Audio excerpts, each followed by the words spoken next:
Bienvenue sur Top Invest, la chaîne des top d'investissement. Ici, on parle essentiellement d'entreprises de qualité. Avons-nous une opportunité d'investissement sur Philip Morris International? C'est la question à laquelle on va essayer de répondre en se basant sur les états financiers de la compagnie. Ceci représente uniquement mon point de vue et non un conseil d'investissement. Donc, ici, nous avons une compagnie, c'est un cigarettier. Donc, on continue nos tours d'horizon. La définition de l'entreprise, qu'elle fait exactement, vous pourrez aller voir ça ici. Vous pourrez aller voir ça dans les rapports financiers de l'entreprise, directement bien sur le site web. Parfois, on me pose souvent la question, mais comment est-ce qu'on retrouve les rapports financiers? Je vous l'ai déjà montré à plusieurs reprises. C'est simple. Quand vous lancez la recherche Philippe Morris, par exemple, vous allez mettre ici à côté Investor. Point. Si vous mettez Investor, vous allez retrouver directement la page Investor Relation. Donc, vous allez directement dessus et vous avez accès à vos différents rapports financiers. Ils sont en anglais, bien sûr. Soit à la fin de la journée, les seules entreprises qui offrent des rapports financiers en français, c'est celles qui exercent, qui ont leur siège social dans des pays francophones. OK? Donc, si vous voulez investir dans cette compagnie, vous aurez uniquement des rapports en anglais. Donc, vous pouvez faire la traduction également si vous voulez. Donc, on revient ici. Philip Morris. Alors, cigarettier, pression à la baisse au niveau, donc les volumes vont baisser ici, les volumes baissent, mais également le prix augmente, donc les grosses margines augmentent, donc ce sont des entreprises qui ont un pricing power. OK? Donc, quand vous allez regarder les revenus de Philip Morris, par exemple, ici, sur les dernières années, vous constatez que Philip Morris, voilà, quand on prend de ce côté, Philip Morris à peu près arrive à maintenir ses revenus assez stables. Mais maintenant, comment est-ce qu'elle arrive à maintenir ses revenus assez stables? Est-ce qu'elle a fait des acquisitions? Parce que vous pouvez faire des acquisitions et maintenir les revenus assez stables. Ça veut dire que vous avez un pan de l'entreprise qui est en pleine décroissance. Donc, il faut lire les rapports financiers. Ne vous fiez pas juste à ça. Donc, vous voyez, c'est qu'on a fait une acquisition à peu près aux alentours de 2021 par là. Donc, vous voyez que c'était une acquisition de près de 2 milliards ici. Ça veut dire que la raison pour laquelle les revenus de 2021 sont élevés. Sinon, on serait resté à peu près au niveau de la moyenne ici. Donc, en termes de revenus ici, voilà, on a à peu près des revenus stables aux alentours de 31 milliards par là, 30-31 milliards. Dans tous les cas de figure, je vais utiliser ici les free cash flow directement pour faire l'évaluation de l'entreprise. Donc, on regarde ici le gross margin. Donc, comme je vous l'ai dit ici, la régulation ici pousse le prix pousse la taxation ici au niveau des cigarettes, pousse le prix vers le haut et également vu que ces entreprises veulent garder leur marge, elles augmentent également ce prix-là. Donc vous allez voir que le gross margin est de plus en plus croissant, d'accord? Vous marquez ici qu'on a à peu près on est à peu près aux alentours de 66% ici, après avoir connu un 63%, mais 63-66, c'est 3% de différence, mais ça compte énormément. Donc, vous pouvez également regarder ici au niveau des EBITDA margin ici. Est-ce qu'on a une croissance des EBITDA margin? Donc, vous voyez que ça suit également le gross margin. Quand on a une réduction de 3% ici, à ce niveau-ci, on quitte de 46% à peu près à 40%, donc ça nous affecte plus ici, d'accord? C'est pas parce que ça baisse de 3% ici que ça va baisser de 6% ici, que ça va baisser de 3% ici. Donc, vous voyez que la baisse nous affecte plus à ce niveau. Donc, maintenant, il faut essayer de regarder pourquoi est-ce qu'on a une baisse des marges à ce niveau. Pourquoi? C'est important parce que ça pourrait revenir dans le futur, surtout que cette partie-ci vous montre déjà qu'on est en décroissance, mais ça pègue de manière temporaire. Donc, il faut lire les rapports financiers. Pourquoi est-ce que les marges brutes sont moins élevées? Donc, vous pouvez prendre ici les rapports financiers par rapport annuellement. Donc, vous pouvez regarder ici pourquoi est-ce que entre 2013 et 2014, pourquoi est-ce qu'il y a une baisse? Entre 2016 et 2017, pourquoi est-ce qu'il y a une baisse? Donc, pour savoir pourquoi est-ce qu'il y a une baisse, vous prenez les rapports financiers de 2017, d'accord, pour 2016. Donc, si vous voulez savoir pourquoi est-ce qu'il y a une baisse en 2013, par rapport à 2013, vous prenez les rapports financiers de 2014. Et maintenant, pour savoir également pourquoi est-ce qu'il y a une hausse, vous prenez les rapports financiers de 2019, de 2020 et de 2021. OK? Donc, c'est un travail d'investigation ici. Donc, c'est important de savoir pourquoi. Au moins, vous ne serez pas surpris si au cas où il y a une mauvaise nouvelle dans le futur. Donc ici, on va regarder également la croissance des revenus. Je mets croissance 0 ici. Donc, au niveau des free cash flow, d'accord, je prends ici les net income pour comparer les net income et les free cash flow. On va voir à peu près à quel niveau on se situe. Au niveau des free cash flow ici, on va voir si les free cash flow ont tendance à être plus élevés que les net income, ce qui est peut-être le cas ici pour cette entreprise-ci. Alors, où est-ce qu'on a nos free cash flow? Nos free cash flow, les voilà. OK, on va les mettre sur le même tableau. Voilà, on les compare. Vous voyez que oui, les free cash flow, en tout cas sur les dernières années, les free cash flow ont tendance à être plus élevés que les net income. D'accord? Il faut également savoir pourquoi. Il ne faut pas le laisser comme ça. Donc, parce que je n'aimerais pas prendre 11 milliards ici alors que la véritable rentabilité, c'est 10 milliards. OK? Donc, ce que je préfère, c'est si les free cash flow ont tendance à être plus élevés dans le temps. Donc, on peut voir ici, quand je prends la moyenne, dans la médiane plutôt, je prends la médiane, ça va me donner cette information-là. sans doute c'est normal dans cette industrie-ci. Rappelez-vous qu'avec Altria, on avait pris les free cash flow parce qu'ils ont tendance à être plus élevés.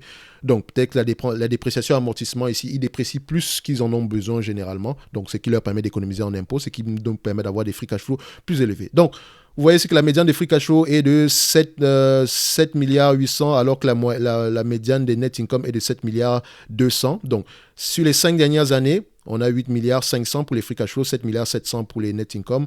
Sur les 3 dernières années, on a 9 milliards 300 free cash flow, 8 milliards 300 net income.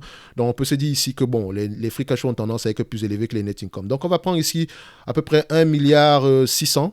D'accord, 11 milliards 600 pour les free cash flow. Attention, 11 milliards 600 pour les free cash flow. 11 milliards 600, d'accord, pour les free cash flow. Mec, ça ici. Et l'hypothèse ici est que ces free cash flow soient au moins stables dans le temps. Attention, au moins stables. OK? Donc, il faudrait lire les rapports financiers pour voir pourquoi est-ce qu'ils sont d'abord élevés et qu'est-ce que le management pense par rapport au futur, tout en prenant toujours ce que le management vous dit avec des pincettes parce que il faut croire ce que vous voyez et non ce qu'on vous dit. Si le management vous dit qu'on va faire si on va faire 11 milliards l'année prochaine, on attend voir le 11 milliards. Si on fait 9 milliards, c'est-à-dire qu'il y a un problème. Pourquoi est-ce que je vais vous croire à nouveau alors que vous avez prévu 11 milliards, on a eu 9 milliards, une grosse différence. Donc, on ne cherche pas le prix exact, mais pareil, pour avoir plus ou moins 10% de différence. Donc, je prends 11 milliards 600 ici, c'est déjà assez optimiste. OK? Donc, de toute façon, on n'a pas pris de croissance ici. Et également, il peut faire des acquisitions, etc. Donc, après ça, on va regarder le nombre d'actions. Est-ce que le nombre d'actions est stable ou croissant? Donc, on a un nombre d'actions ici, ou décroissant plutôt, excusez-moi. Je préfère un nombre d'actions décroissant. Vous voyez ici que c'est boum. Ça, c'est ce que moi, j'aime voir. On a payé à peu près entre 2008 et aujourd'hui, on a à peu près, en 2008, on était à peu près à 2 milliards. Aujourd'hui, on est à peu près à 1 milliard 550. Donc, elle rachète massivement ses actions. On aime ça. On va mettre ici 1 milliard 550, 550.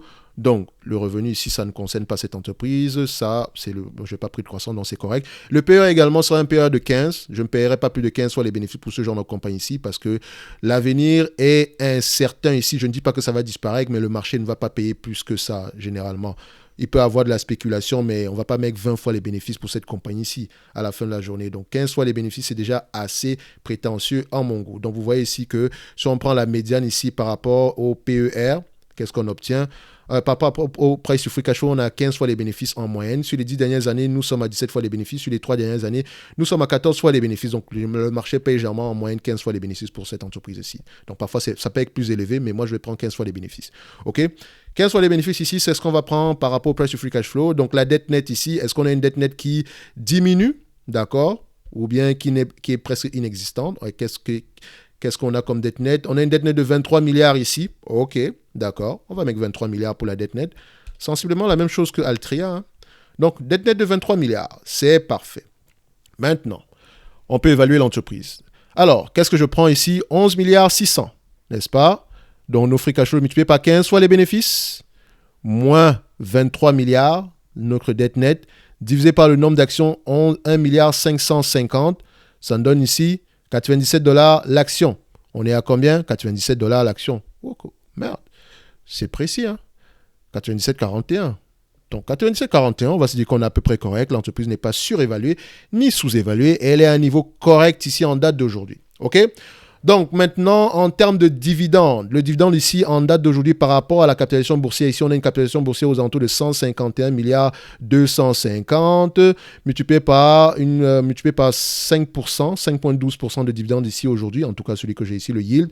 On dépense à peu près 7 milliards 744 pour le dividende, d'accord? On va mettre ici 7 milliards 800 pour faire simple, d'accord? Pour le dividende ici. On a à peu près 11 000, ça représente à peu près, je vais mettre 7 milliards 744, il faut arrêter de faire des approximation ici. Donc, à peu près 7 milliards 744 divisé ici par 11 milliards 600. On représente à peu près 7,744 divisé par 11,6. Ça représente à peu près 66%, donc 67% de payout ratio. Donc, on est à peu près correct ici. Moi, je vous dis, on peut aller jusqu'à 80% par là. Donc, Altria est à 80% et plus. Philippe Maurice est à 66-67%, donc il y a encore une marge de manœuvre pour la croissance. Donc si l'entreprise vient à vous distribuer la totalité des free cash flow en date d'aujourd'hui par rapport au prix actuel, vous aurez par exemple un rendement aux alentours de 7% par là. c'est correct. Donc, c'est pour ça que je dis que l'entreprise ici est assez safe.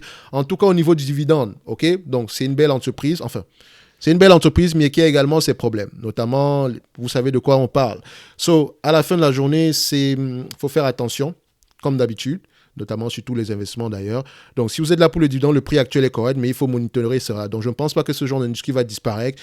Donc, il faudrait être au courant. C'est généralement, voilà. N'allez pas avec un gros pourcentage de vos portefeuilles sur ce genre d'industrie. Voilà, ça va exister.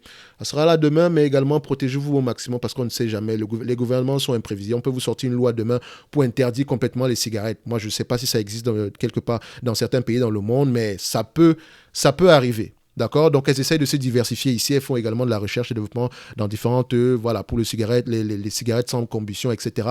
Donc, je ne sais pas ce que ça va donner demain, mais un relais de croissance, comme je vous l'ai dit ici, ça pourrait être le domaine du cannabis ici. Je pense qu'elles sont bien positionnées pour dominer ce segment d'activité-là. Ça reste à voir maintenant. Donc, à la fin de la journée, Philip Morris, Altria sont investis dans le domaine du cannabis, d'accord? Notamment, plus ou moins avec du succès pour le moment. Mais c'est une vision à long terme. Donc, c'est quelque chose qu'ils vont bâtir dans le long terme. Donc, maintenant, on va suivre ce qu'ils font ici, d'accord?